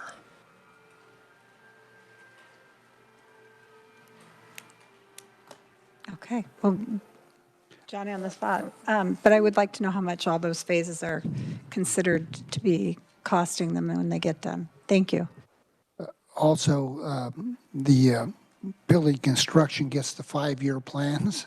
And so if you're not on that committee, you probably haven't seen it and don't know it. But it is spelled out in their plans of how many phases and so forth. Okay. So, Thank you, Mr. Chair. Representative Hoffman. Thank you, Mr. Chairman. And this might be a question for you or Dylan. We had an amendment earlier that took out all enhancements, right? But that didn't include we haven't had that amendment yet? Well, we probably will have that amendment. But, I'm ahead of myself, I guess. Will that include the other changes too, or is that separate from the enhancements that we probably will be taking out? It's separate? Yeah, if you could. I'll refer to Dylan. Thank you, Mr. Chairman. So the other changes, if you want those removed, if there were to be a motion that removed all enhancements, those would have to be targeted individually in the other changes section, because those are not submitted either as enhancements or supplementals. Okay, that's what I was wanting to know. Thank you, appreciate it. Representative Hoskins.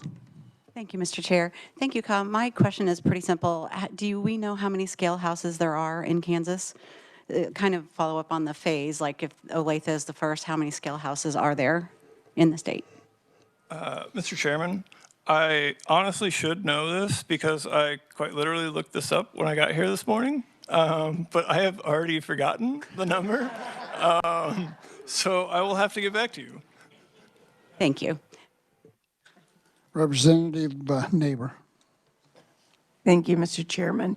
I just want to make sure that when we're looking at IT issues, because we've had problems with them here in the Capitol with antiquated systems before, that the Highway Patrol and the KBI systems are compatible. They say they are, but they need to be compatible, and whether they're in the same building or not, so they can interchange information. So I just want to make sure that when those things are bid or let or whatever, that they are going to work together with all the programs that we need, not just some, and not patchwork. Thank you.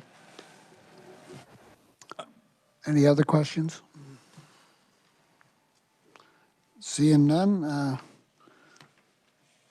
I think that was your last one, right, Kyle? Okay. Next, we'll move on to the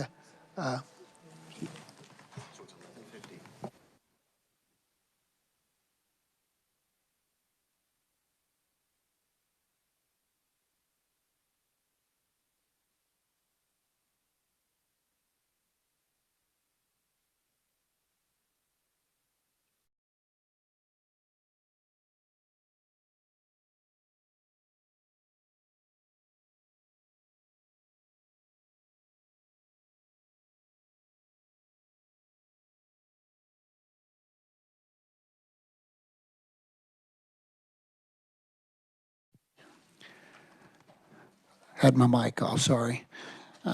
Next, we'll have the Kansas Department of Corrections with Dylan Deere, fiscal analysis for KLRD. Thank you very much, Mr. Chairman. You will notice I am not, in fact, Nicole. She does have some family responsibilities that she had to attend to today. So I will be presenting the Department of Corrections budget, but Nicole will be back with us later this week. So if you go ahead and take a look at KDOC, I'd like to turn your attention to page 3. You see the 10-year history of expenditures for this agency, going from the 400 million range up to the 600 million range over the course of that 10 years. You've seen inflationary cost effects. So that salaries and wages really driving the costs inside of the system-wide expenditures. And you can, if you turn to page 4, you can clearly see that with the state operations piece being the primary driver of those. There's been both targeted salary adjustments that have been made at KDOC in order to enhance the competitiveness of security officer salaries, as well as the 24/7 pay plan and other efforts that have increased and driven those costs. If you look to page 5, under state operations and classifications, most of these classifications are relatively flat. Under contractual services fees for professional, if you go 26 approved to 26 agency, you're seeing a decline, roughly $8 million right there. And if you go down to commodities, you see the supplies professional goes to 1 to 13.9. The reason for that is really the medical contract, which you're seeing there. When that was originally approved last year, everything was budgeted as contractual services, which made sense. However, in this revised budgetary submission, it's been split up between the pharmaceutical piece and the actual medical services contract piece. And so you're seeing some reallocation of expenditures in those categories. I would also like to turn your attention to page 7. So these are expenditures by program. This is being presented as a system-wide analysis. So the top line is going to be your KDOC central office, and then you have each one of the facilities. The supplementals and enhancements typically occur, and they do occur in this budget, at the central office side. Also, there's some reallocations of capital improvements, expenditures, and stuff like that that happen. The only major change you're really seeing is in KCI, which does not have any SGF in it. It's going from 25.6 to 16.4. And that's because you're going to see a request for a new project that's going to be described in here, and then those costs are actually going to get reflected, and you'll be able to check them out. All right, moving forward, there's only one major special revenue fund, would be the Correctional Industries Fund, and that's part of the prison-made goods projects. And turning to page 9. So there was 2 items that were of note that were approved last year in 2025 SB 125. That's a healthcare contract that was 8.3 million SGF, and the deferred rehab and repair that was $4 million that was approved, a lot of that being from CIBF. Under the reappropriations, on item 2, you have $32.5 million in unspent SGF funds. The majority of that is in the Evidence-Based Juvenile Programs Fund, and I'm going to talk about that in a little bit of detail at the end. On page, there's also $702,000 that's in facility operations, and there's a little bit of CIBF and SIBF reappropriations as well. On the next page, on page 10, there's a single supplemental request for this agency. That is the food service contract. They're asking for an increase of $430,000. That would increase the food service contract from $22.9 to $23.1 million. And they're indicating that the estimated average daily population is higher than anticipated. Under Kansas Correctional Industries, I kind of signposted that a little bit. This is what I was going to talk about. You have an increase of $10.5 million from the Correctional Industries Fund, and the increase is largely due to a carry-forward balance in the new Lansing Correctional Facility Private Industries Building not being completed, and Topeka Correctional Facility and Winfield Correctional Facility buildings entering the construction phase. In juvenile detention alternatives, you have a revised estimate of an increase of $3.4 million from the Juvenile Alternatives to Detention Fund. And the agency transferred SJF monies from graduated sanctions to juvenile services to the operating expenditures account. And all of this, okay, was sort of just a shuffling of money around in order to be able to complete their new Athena system, their IT system. And that's what's going on with item 7. And for other adjustments, you have a decrease of $430,000, and mostly that's federal grants. You're almost always going to see a federal grant decrease in the current and the out year because federal grants haven't been awarded yet, but what's actually going to happen, we don't know yet. So we'll have to wait for the federal government to say it. Go into page 11. For one-time adjustments, there's a deletion of $3.5 million for that Athena change order that I described with all the switches in the graduated sanctions programs. For enhancement requests, we have 5 of them. For the healthcare services, you have an additional $7.4 million, and that's the medical contract is up about $5.4 million, and that's like they're looking at about a 5% increase on the cost for that, as well as some changes in population. There's a $1.6 million increase in pharmaceutical and vaccine costs, and that's not a new vaccine. They're just anticipating higher costs. Going to page 12. There's a decrease, there's an increase of $434,000, and that's because there's a potential loss of federal funding from the State Criminal Alien Assistance Program, and that's used to reimburse correctional agencies for housing undocumented residents. And so they're anticipating that program going away. For item 3, you have the food service contract. That's an additional $2.1 million SGF for the food service contract. That takes it from 23.1 to 25.2.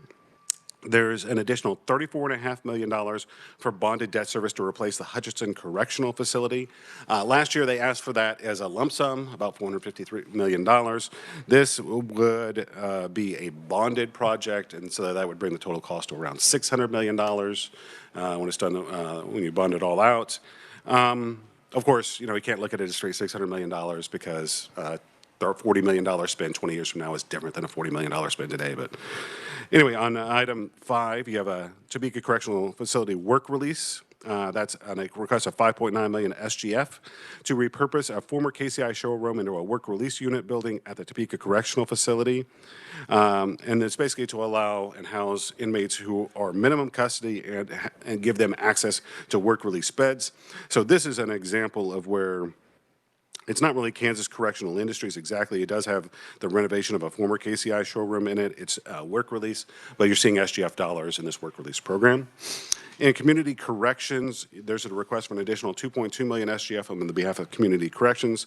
That's $1.5 million for behavioral health grants and $730,000 for staffing and operations costs for the community corrections program. If you look at other changes, there's an increase of $2.3 million. The agency indicates it's for OITS fees.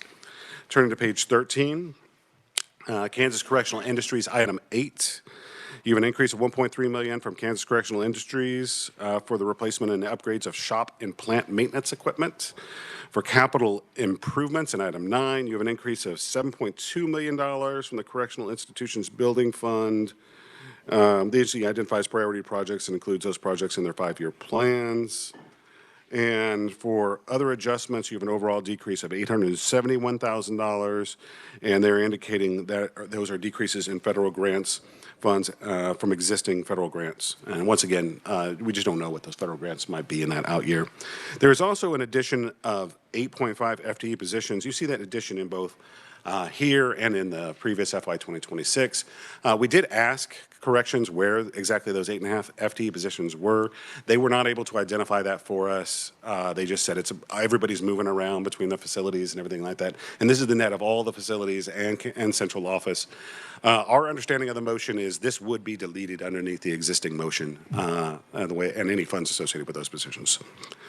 I would also bring your attention to pages 14 and 15. It's not part of the primary portion of the budget presentation. But this is the Evidence-Based Programs Fund. That's where the majority of that reappropriation was. And on pages 14 and 15, it gives you some information on how those funds are being proposed to be spent. Not a lot of big changes except for under state aid to community programs, juvenile justice rolling grants. The 25 actual was about 2.1, and they're projecting $10.5 million in both 26 and 27 to increase the amount of those rolling grants. There's also, I'll point to the O'Connell Children's Shelter. I believe that was a legislative initiative that was added by SB 125. And so it is still there at the $1 million, but that is not carried forward into FY 27 as part of the agency request. So I wanted to bring that to your attention. With that, I would stand for questions. Questions? Representative Anderson. Thank you, Mr. Chairman. So going back to the evidence-based programs, although the monies were set aside for a good reason, I think a few years ago it kind of turned into what we all realized this fund just continued to grow, and it was at $60 million. So I think there's somewhere around $10, $12 million put in a year. Now they are starting to spend it down. I'm a little concerned that it looks like in 26 we might be overspending it now. I mean, if we're going to spend $45 million, if we continue to give $10 million a year, are we going to be in a pinch in a year or two? Or are they going to want to continue to spend it $40 million a year? Or when is this going to balance out? Certainly. So if you turn to page 14, that is the actual fund analysis. And so you can see in that line for the appropriation that $12.5 million was appropriated in 24, $12.5 million in 25, and the agency is requesting $13.5 million in each of 26 and 27. Obviously, if you look at the other assistance, that's really the number that's going up in FY 2026. And turning to the previous page, I mean, honestly, it's not making a whole lot of sense to me. I don't mean that in a negative way, but I was looking at the numbers, and it's showing a total spend of 36.1 in 26 and 34.9 in FY 27. And I'm showing expenditures of 45.3 and 13.5 on the evidence-based juvenile. So this is something I'm going to have to look into a little bit more and just let you know exactly how that funding stream is happening, because I was looking at it this morning and I didn't understand how those numbers balanced out. So when I say it didn't make sense to me, I mean literally I didn't understand it, so I have to look into it. Vice Chair Waymaster. Well, going off of Chairman Anderson's question here, I mean, if you look at this table on 14, it looks like a numbers game. I mean, you're talking about expenditures in 24 of 21 million, 25 of 10. Then all of a sudden in 26, it's 45 million that's going to zero it out with the total amount available. And then in 27, it's dropping down to 13. And I guess my next question would be, in 24, you had aid to locals of 16 million, and then other assistance at 2.3 million. And then in 26, there's nothing to aid to locals, but it's jumping up other assistance to 37.6 million. And it looks to me like they're just wanting to show that they're going to spend the remaining balance with only a portion of the year remaining in 2026. So a portion of that is as a side effect of this being an SGF account. Because if you don't budget that amount in the current fiscal year, you lapse it. And so that's one way for them to retain that inside of that SGF account. The other thing, if you don't show it as like actual expenditures, but there has been a history that has been acknowledged, and we've shared with you in the past, where they'll budget that full amount, but they will not meet that level of expenditures in those years. I understand that previous testimony from the agency has indicated that they're just going through all the grants and trying to meet those evidence-based requirements and have not been able to fully distribute them. That is the information that's been shared by the agency. Which I would assume then from 26 to 27, we'd have another reappropriation, most likely. It's a reasonable assumption, sir, yes. And then I know I stepped out here for a little bit, but did you say that they're coming back again with a bond this time for the Hutchinson Correctional Facility of $600 million? That's what I calculated out to be about. For the total spend. So, I mean, that won't be the principal amount. That would be the total spend, including interest over the period of time. And when I walked in, I believe I heard you say that, and this is last year, they had actually asked for a state general fund to build that. And that was only $485 million. Right, so the construction costs have gone up. And that's, no, sir, to clarify, the $600 million is the cost with interest. So the construction costs remain the same, but you'll incur some additional interest costs from bonding the project. Okay, all right. Thank you. Thank you, Mr. Chairman. Representative Bueller. Thank you, Mr. Chair. Dylan, could you, back on page 15, I missed your explanation on the O'Connell Children's Shelter. So the 1 million there that was for 26 and not there. Yeah, so I just wanted to, I knew that was a legislative initiative where that was added in, that $1 million. So it's not included in 27. It was not part of their intended spend. So I just wanted to bring that to the committee's attention. That's it. Okay, thank you. Thank you, Mr. Chair. Other questions? Representative Wassinger. Thank you, Mr. Chair. For the evidence-based programs, it says that they have, that they're checking everything to see how these evidence-based programs are working. Do they have that information that they could share with us to see how much is working and how much are they truly, right now it doesn't look like they're necessarily bringing the costs down. I just wondered what that was. Mr. Chairman, they do have quite a bit of evidence-based data that they can share with you that's been shared with a different interim committee in the past, and I can see to it that this committee gets a copy of that information as well, so you can review those.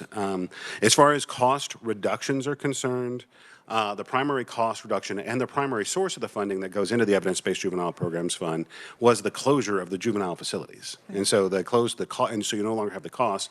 And the sort of the agreement that was in the original the original act, which was in 2016, was that these grants would go out to provide alternatives to detention, is the theory. And so the evidence is supposed to be is intended to show that you're diverting people from the juvenile facilities. But we can share that evidence with Representative Wassinger and the rest of the committee if you wish. Thank you. Thank you, Mr. Chair.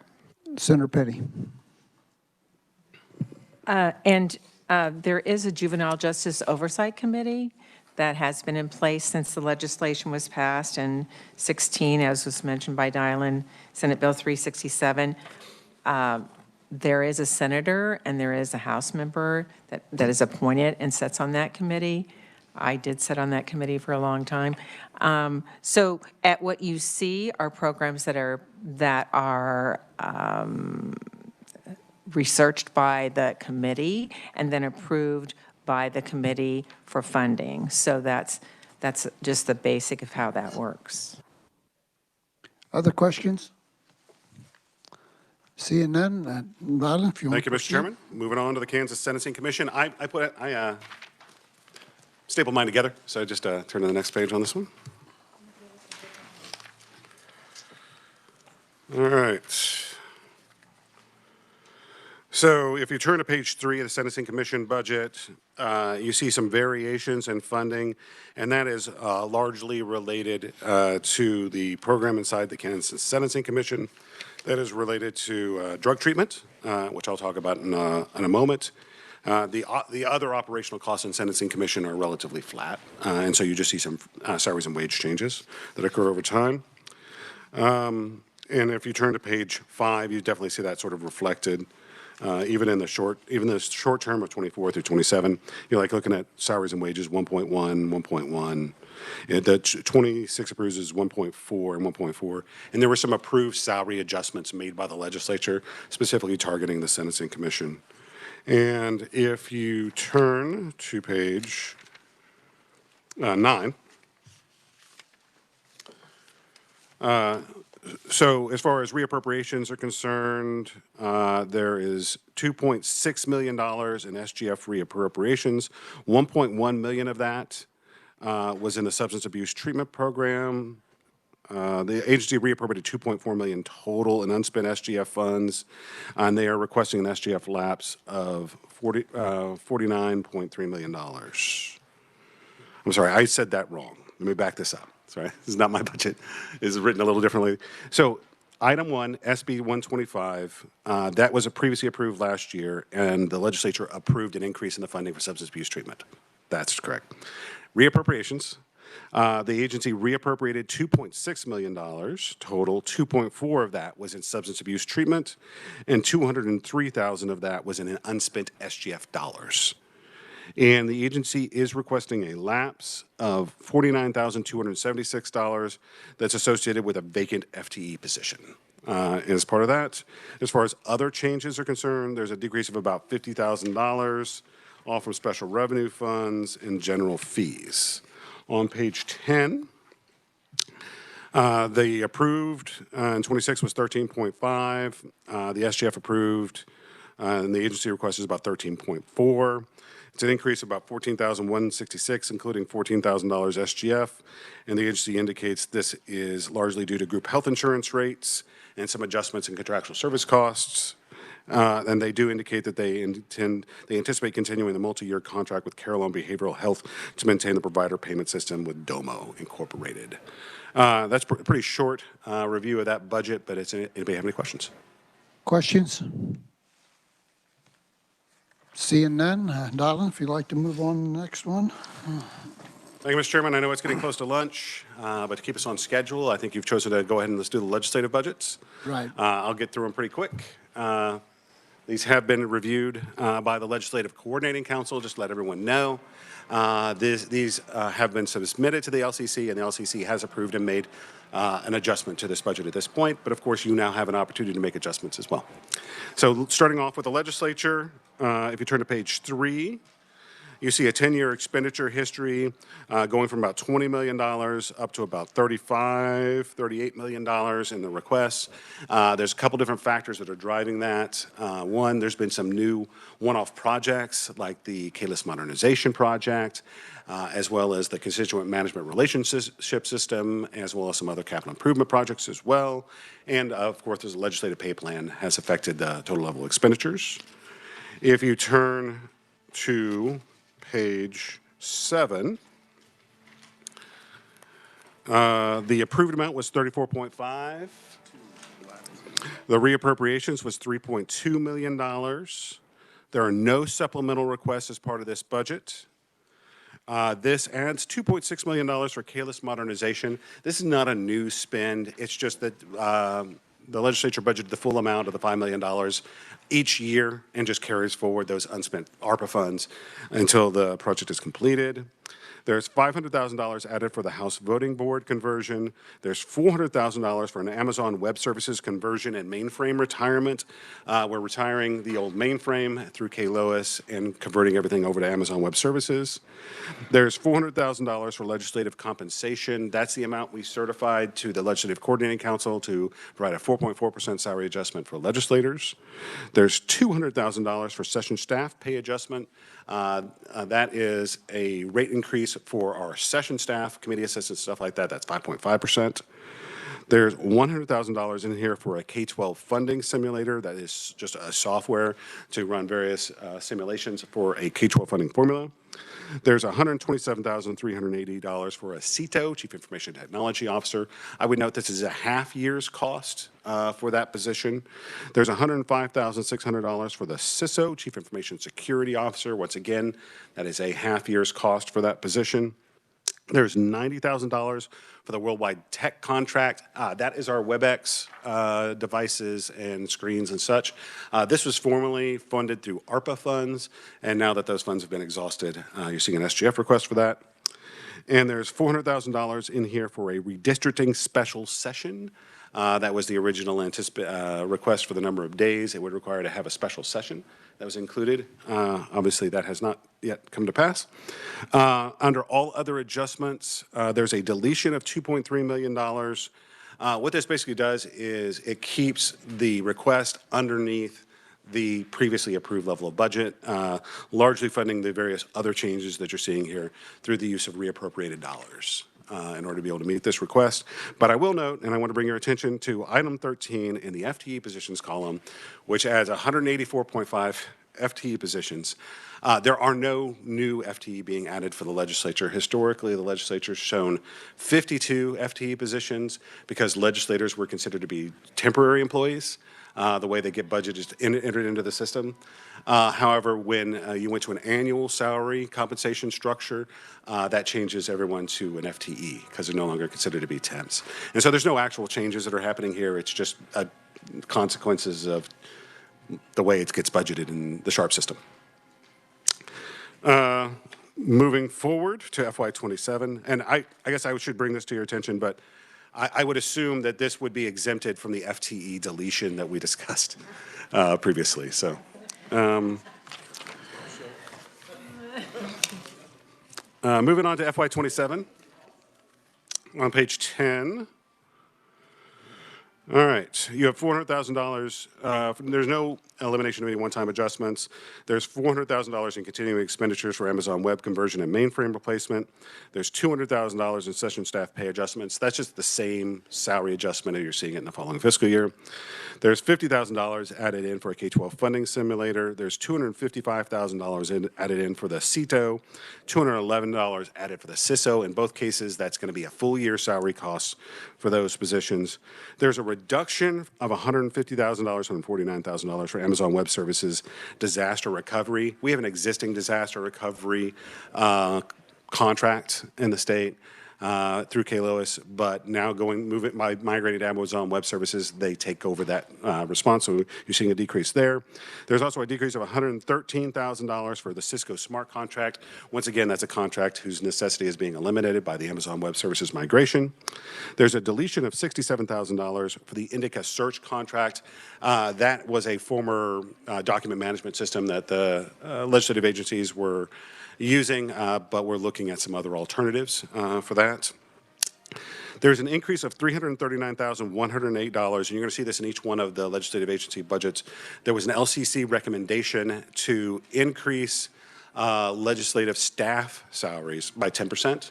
That was made during the Legislative Coordinating Council meeting. None of these are legislative agency requests. This was at the initiation of the LCC. However, my understanding is this would be included in the 10% deletion, or the salaries and wage deletion for any enhancements. And so my intention was to delete these items, just to give you a heads up. And legislative compensation, the $400,000, that's still carrying that forward. And for all other adjustments, we're looking at about $2.2 million total. With that, I would stand for questions on the legislative budget. Questions? Thank you, Mr. Chairman. Did a good job, Don. When we get to legislative post-audit, I will note that the director is present to answer questions if you have any.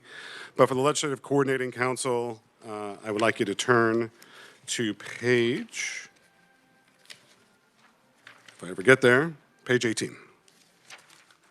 Just to remind anybody who may not be unfamiliar, the Legislative Coordinating Council, that's Tom and his staff that make sure everybody gets paid, as well as actually all the committee assistants and stuff like that report to them as well.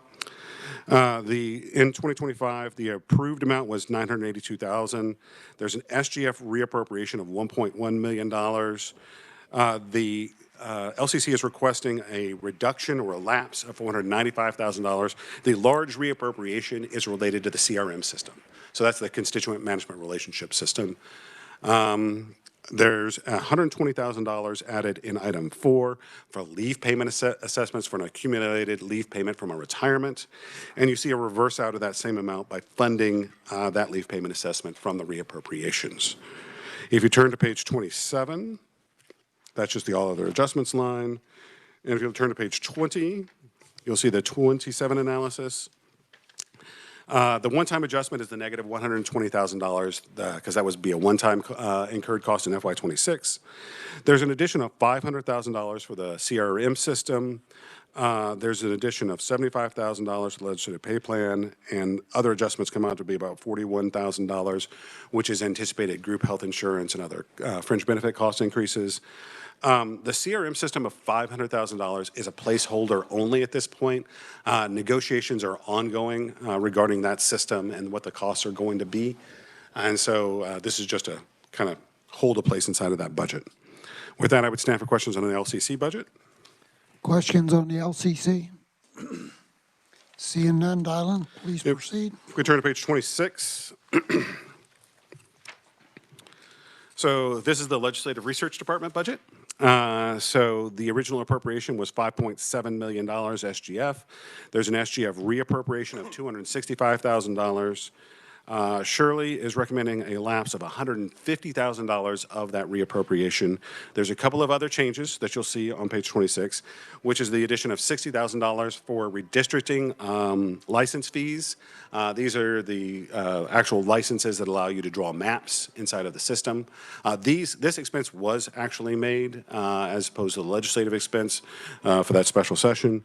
There's $80,000 added in for State House Annex remodeling. The Legislative Research Department has 2 storage rooms. We are transitioning away from physical document storage as much as possible and storing them digitally. So these are costs associated with basically renovating that storage annex and making it be able to be used as office space. And there's about a deletion of about $140,000 in all other adjustments.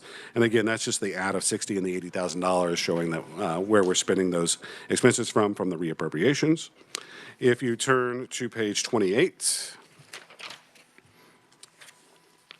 you have a one-time adjustment of a negative $140,000, and that's the licenses plus the annex remodeling. There's the addition of $472,231, which is the 10% salary adjustment recommended by the LCC. And there's about $32,000 in all other adjustments, which is group health insurance and other contractual service rate increases in compliance with the Division of Budget Cost Indices. And with that, I would stand for questions on the KLRD budget. Any questions on KLRD? Seeing none, please proceed. Thank you, Mr. Chairman. If you turn to page 24, we'll talk about the Division of Post Audit. Or 34, excuse me. Now going backwards. So the approved budget for post audit was $3.7 million. There was an SGF reappropriation of $370,238. Chris is recommending a lapse of $332,419 of that reappropriation. There was no other major adjustments made to 26. If you turn to page 35, you have an SGF approved amount of 3.7 from 26. The agency change is an addition of $336,103. That is the 10% salary adjustment recommended by the LCC. And there's a deletion of $30,689. And that reflects current elections for employer contributions for fringe benefits and other expenditures. There's also some reductions in contractual service costs that are part of the post-audit budget. Seeing no questions, I'll go to the final legislative budget on page 41, which is the Office of the Reviser of Statutes. The approved budget is $5.2 million. There's an SGF reappropriation of $326,775. The agency lapsed the full amount of their reappropriation, recommends lapsing the full amount of their reappropriation. There were no other major changes to the FY26 budget. Looking at the 27 budget on the final page on page 42, the FY26 approved was $5.2 million. There's $403,363 added for a 10% salary adjustment recommended by the LCC that you saw in all the other legislative budgets, and a deletion of $5,930, and that reflects current expenditures for fringe benefit elections inside of the Reviser of Statutes. With that, I would stand for questions on all of the legislative agency budgets as a whole. Any questions on any of the budgets? Senator Francisco? Thank you, Mr. Chair, and thank you, Dylan. This is not a question that I'm expecting you to answer right now, but I'd be interested in looking at the increases in these legislative budgets percentage compared to increases in agency budgets. Certainly. I think that we're talking, about what's happening to the agencies, and I want to make sure we're putting the same scrutiny on ourselves. Thank you. Certainly, Mr. Chairman. And if you eat that data, that 10-year history is included. I didn't go over it in detail, but it's included in each one of these budgetary submissions. So you can see those percent changes, as well as a comparison of that against the CPIU, which as we have done for all state agencies. But if you want a separate, like statewide comparison, we could run that. The only thing I would caution you on that kind of analysis is that inside of a lot of state agencies, you have big one-time capital improvement spends or project spends. You don't really see that in staff agencies, and so you'll see a bunch of spiking increases in state agency budgets that you typically don't see in state agency budgets. Any other questions? Legislative. Seeing none, darling, great job. Thank you, Mr. Chairman. Has everyone turned in their pay voucher? Okay. So we're getting out a little late. We'll come back a little late too. So instead of 1:30, I guess we'll come back at 2 o'clock.